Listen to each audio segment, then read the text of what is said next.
Wapendwa, tumefika tena katikati ya siku kwa neema ya Mungu. Huu ni muda wa kusimama kidogo, kujitazama ndani na kumkabidhi Mungu masaa yaliyosalia ya leo. Karibu tuungane katika maombi ya mchana. Ee Baba wa mbinguni, tunakushukuru kwa ulinzi wako tangu asubuhi hadi muda huu. Umetubeba katika hatua zetu, umetulinda katika maamuzi yetu na umetuepusha na mabaya ambayo hatukuyajua. Kwa yote hayo tunasema asante. Bwana, tunapokabidhi mchana huu mikononi mwako, tunaomba utupe utulivu wa ndani. Ondoa kelele za mawazo, msongo wa moyo na hofu zisizoonekana. Tupe hekima ya kuendelea kwa subira, nguvu ya kumalizia majukumu na neema ya kutembea kwa amani.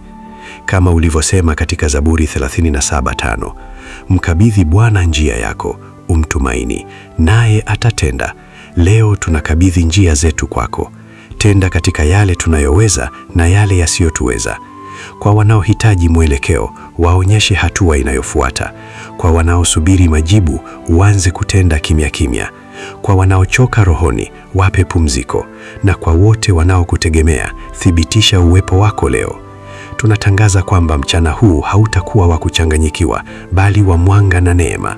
Tunakukabidhi muda uliosalia wa siku hii mikononi mwako. Kwa jina la Yesu Kristo. Amina.